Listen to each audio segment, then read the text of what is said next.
حدیث ہے حضرت انس رضی اللہ تعالیٰ عنہ کی کہ رسول اکرم علیہ السلام نے نظر بد، ڈک لگنے اور پھوڑے پھنسی کے بارے میں جھاڑ پھونک کے ذریعے علاج کرنے کی اجازت مرحمت فرمائی تھی. یہ روایت مسلم شریف میں ہے. اس کا حاصل یہی ہے کہ امراض میں جھاڑ پھونک کرنا توکل کے خلاف نہیں ہے، اللہ پر بھروسہ کرنے کے خلاف نہیں ہے. لہذا جن امراض میں جھاڑ پھونک سے شفا ملتی ہے ان میں جھاڑ پھونک کرانا جائز ہے. لیکن جھاڑ پھونک پر بالکلیہ اعتماد بھی نہیں کرنا چاہیے کہ سارا بھروسہ جھاڑ پھونک پر ہی کر لے اور ہر دم اسی کا ہو کر رہ جائے. جھاڑ پھونک کرائے لیکن اعتماد اور بھروسہ اللہ کی ذات پر رکھے. یہ دوسری روایت آ رہی ام سلمہ کی. بے شک نبی کریم علیہ السلام نے ان کے گھر میں ایک لڑکی کو دیکھا جس کے چہرے پر زردی چھائی ہوئی تھی. آپ علیہ السلام پیلا پن چھایا ہوا تھا. آپ علیہ السلام نے ارشاد فرمایا کہ اس کو دم کراؤ، اس لیے کہ اس کو نظر لگی ہے. روایت بخاری شریف اور مسلم شریف دونوں میں. حاصل حدیث اس کا بھی یہی ہے کہ نظر بد کا لگنا ایک ثابت شدہ حقیقت ہے. پہلے حدیث میں گزر چکا، نظر کا لگنا برحق ہے. اس کے علاج کے لیے دم کرانا اور جھاڑ پھونک کرانا درست ہے. البتہ جھاڑ پھونک میں یہ خیال رہے کہ ایسے لوگوں سے جھاڑ پھونک کرائی جائے جو قرآن حدیث یا اللہ کے نام اور صفات سے جھاڑ پھونک کرتے ہوں. بہتر ہے کہ کسی عالم سے ہی جھاڑ پھونک کرائی جائے جبکہ وہ قرآن و حدیث اور اللہ کے نام و صفات سے ہی جھاڑ پھونک کیا کرتا ہو، کوئی جادو ٹونا منتر نہ پڑتا ہو.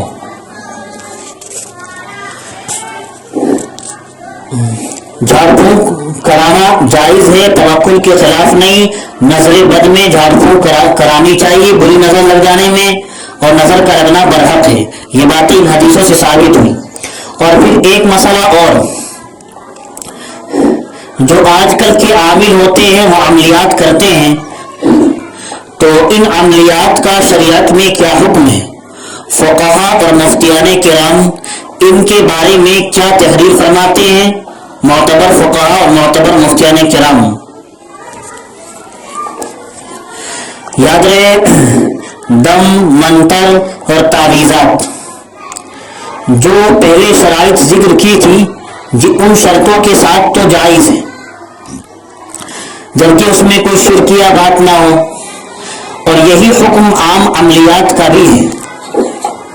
مختلف کلمات، مختلف وظائف کو لوگ بعض مخصوص تعداد اور مخصوص پابندیوں کے ساتھ پڑھتے ہیں.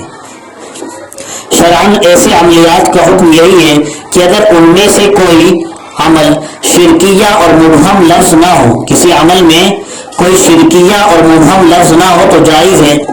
یہ اصل میں لوگوں کے اپنے اپنے تجربات ہوتے ہیں. علماء لکھتے ہیں کسی نے خاص غرض کے لیے کوئی کلمہ 1,00,000 مرتبہ رات کے وقت پڑھ لیا اور اس کا کام ہو گیا، اس نے بھی تجربہ کر لیا اور کامیاب رہا.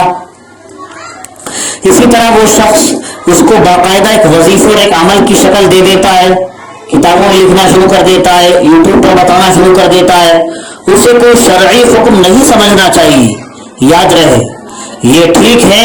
اسی طرح ہے کہ جس طرح مختلف جڑی بوٹیوں کی تاثیر لوگوں نے تجربات کر کے معلوم کی ہیں اور تجربات سے لکھ دی ہیں، اور مختلف امراض میں ان کا تنہا استعمال کرا دینا یا مرکب استعمال کرا دینا مفید بتا دیا ہے، یہی صورت جائز اور غیر معصور عملیات کی ہے. جو عملیات قرآن اور حدیث میں منقول نہیں ہیں، اللہ کے نبی علیہ الصلوۃ والسلام سے، صحابہ سے ان کی کوئی صراحت منقول نہیں ہے، صرف جائز کہا جا سکتا ہے ان کو جو لوگوں نے اپنے تجربات سے بیان کیے ہیں اور اس میں شرکیہ باتیں کوئی نہیں ہیں، اور ان کو شرعی حکم نہیں سمجھا جا سکتا. قطعی اور یقینی بات بھی نہیں سمجھی جا سکتی کیونکہ وہ لوگوں کے تجربات ہوتے ہیں، اور پہلے بتایا تھا کہ تجربات یہ ظنیات کے قبیل سے ہوتے ہیں. لہٰذا ان میں گمان رہتا ہے کہ ٹھیک ہو جائے گا نہیں ہو جائے گا، یقینی باتیں نہیں ہوتی ہیں. اور پھر وہ لوگوں کے اپنے تجربات کا نتیجہ ہوتی ہیں. لیکن یہ بات بھی پیش نظر رہے عملیات سے کوئی قطعی حکم بھی ثابت نہیں ہوتا. مثلا بعض لوگ چور معلوم کرنے کے لیے عمل کر لیتے ہیں تو صرف اس عمل کی وجہ سے کسی شخص کو واقعتاً چور سمجھ لینا اور اس پر چوری کے احکام لاگو کر دینا جو شرعاً جو شریعت میں چور کے احکام ہے کہ اس کا ہاتھ کاٹا جائے، تو یہ احکام صرف عمل کی وجہ سے عمل کرنے کے بعد چور جان لینے سے یہ احکام لاگو کرنا شریعت میں جائز نہ ہوگا۔ کشف الباری شرح بخاری میں بھی اس کی صراحت ہے۔